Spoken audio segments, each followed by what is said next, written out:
నమస్కారం. Welcome to Telugu stories book. కిటికీలో నుండి బయట వర్షం పడుతూ కనిపించింది. వాతావరణం ఆహ్లాదకరంగా ఉంది. ఇంటి నుండి గేటు వరకు సాగిన బాట పక్కన గుండు మల్లెలు, గులాబీలు, మందార పూల చెట్లు విరబూసిన పూలతో ప్రకృతి ఆగమనానికి స్వాగతం పలుకుతున్నట్లుగా ఉన్నాయి. వర్షానికి తడిచిన పక్షులు ఒక్కసారి రెక్కలు విదిల్చి మళ్ళీ చెట్లాకుల్లో ముడుచుకొని పడుకున్నాయి. అంతలోనే ఎవరో ఒక అందమైన అమ్మాయి భుజానికి బ్యాగ్తో వర్షపు నీటిని ఒంటి నిండా మేఘంలా కప్పుకొని ఒక చేత్తో పూలందాల్ని తాకుతూ లోపలికొస్తూ కనిపించింది. తడిసిన చీరే ఒంటికి అంటుకొని ఎత్తైన అందాలు, విల్లులా వంగిన సన్నటి నడుము, అందమైన జగన భాగం, ఒంటిపేట గొలుసులో చిక్కిన నాజూకైన మెడ, వెరసి గర్వంతో తొణికిసలాడుతున్న మందాగినిలా ఉంది తను. ఎవరబ్బా ఈ అందాల గంధర్వకాంత అనుకుంటూ నేను కుర్చీలోంచి పైకి లేచి ఎదురులి వాకిట్లో నిలబడ్డాను. ఈ లోపు తన వరండాలోకి ముఖం మీదంటే నీటి బిందువులు తుడుచుకుంటూ వచ్చాగింది. నేను మర్యాదపూర్వక స్వరంతో, ఎవరండి మీరు? ఏం కావాలి మీకు? మనసు తన అందాలను చూసి తరించమని గోల పెడుతున్నా సరే సంస్కారం అడ్డొచ్చి ఆ అమ్మాయి ముఖంలోకి చూస్తూ అడిగాను నేను. తను క్రీగంట ఇంటినంతా గమనిస్తూ భుజానుకున్న బ్యాగ్ని తీసి వరండా మెట్ల మీద ఉంచి చీర చెంగుని పిండుతూ, రాఘవరావు గారని నాకు చిన్నప్పుడు చదువు చెప్పిన మాస్టర్ గారి కోసం వచ్చానండి. కానీ వచ్చాక తెలిసింది ప్రస్తుతం ఆయన ఇక్కడ లేరని, వేరే ఊరికి ట్రాన్స్ఫర్ మీద వెళ్ళిపోయారని. ఇక తప్పనిసరి పరిస్థితుల్లో తిరుగు ప్రయాణం అయ్యాను. ఇదిగో అంతలోనే వర్షం మొదలైంది.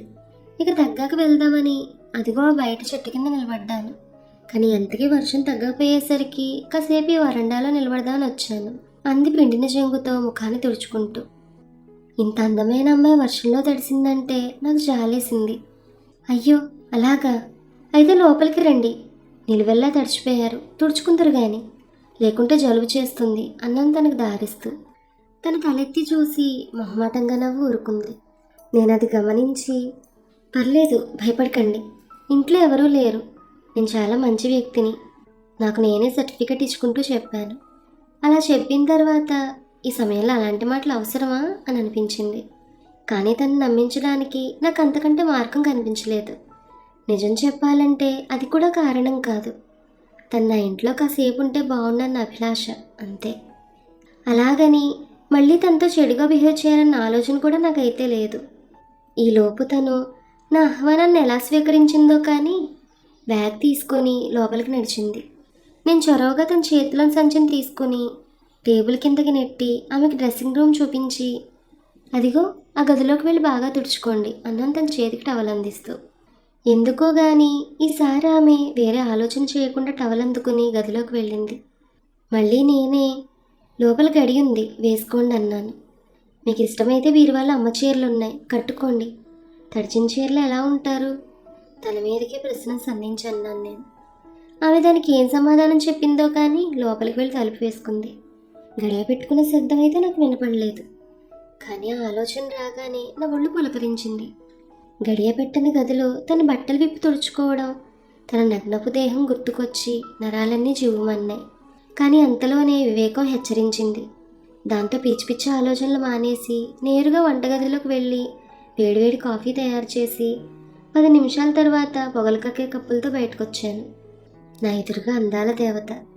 నిజం, మా అమ్మ చీరలో తన అచ్చం అలాగే ఉంది. నాకు తెలియకుండానే తను అలా చూడగానే ఒక ఆత్మీయత భావం నాలో కదలాడింది. ఇంతకుముందు నా ఊహల్లో కదిలిన తన నగ్నదేహం పక్కకు వెళ్ళిపోయింది. కాఫీ తీసుకోండి అని ప్రేమగా చెప్పాను.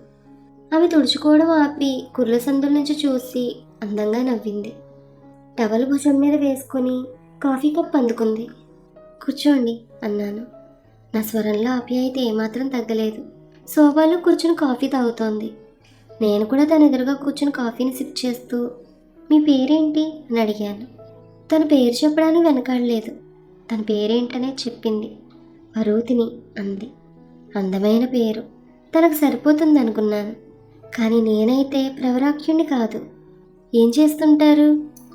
స్టేట్స్లో మెడిసిన్ పూర్తి చేసి ఇటీవల ఇండియా వచ్చాను. ఎక్కడైనా ప్రాక్టీస్ పెట్టాలి.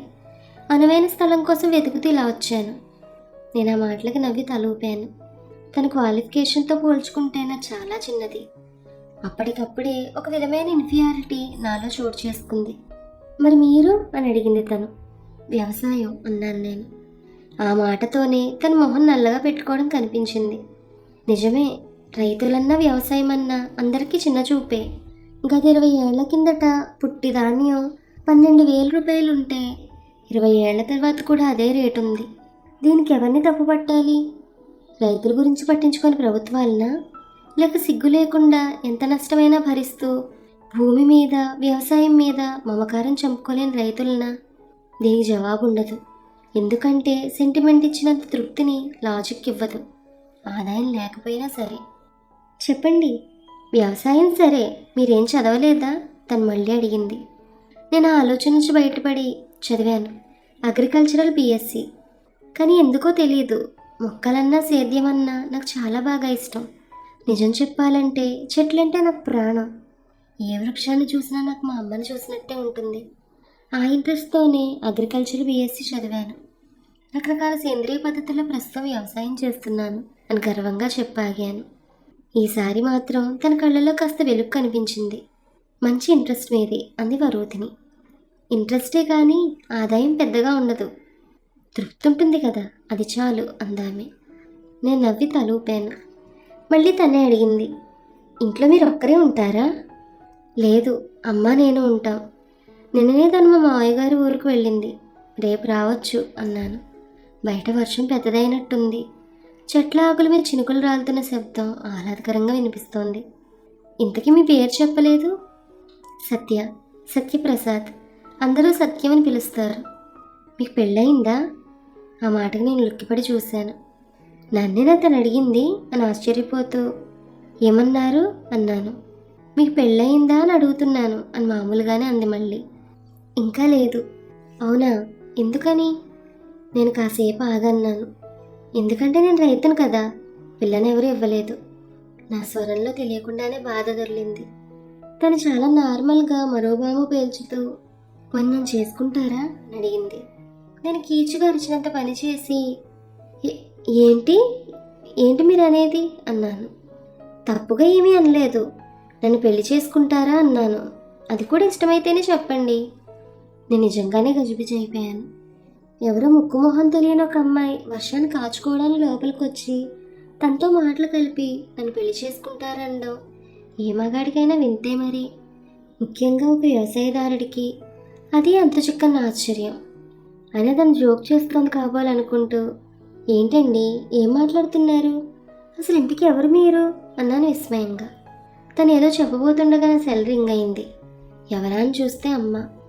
1 minute అని నేను వరూధినితో చెప్పి పక్కకొచ్చి, చెప్పు ఏంటమ్మా అన్నాను పొడిగా. ఏంటి గొంతలా ఉంది? ఏం లేదే. లేకపోవడం ఏమిట్రా అంత పొడిపొడిగా మాట్లాడుతుంటే నువ్వు? కొంపతీసది ఏమైనా నేను ఇబ్బంది పెడుతోందా? ఏది ఇబ్బంది పెడుతోంది? అదే మీ మావయ్య కూతురు వరూధిని.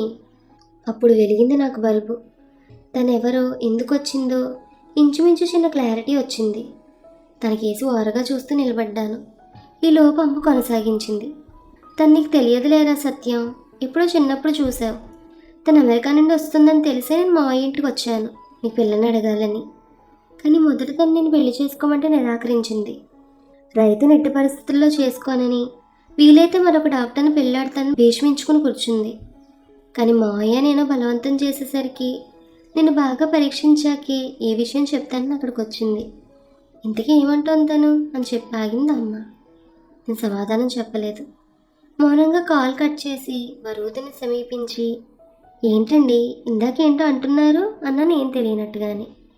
అదేనండి పెళ్లి చేసుకుంటారేమో అని. నేను వెంటనే చెప్పాను. అబ్బే, డాక్టర్ అంటే నాకు ఇష్టం లేదండి. ఆ మాటకు తన మొహం వెలవెలబోయింది.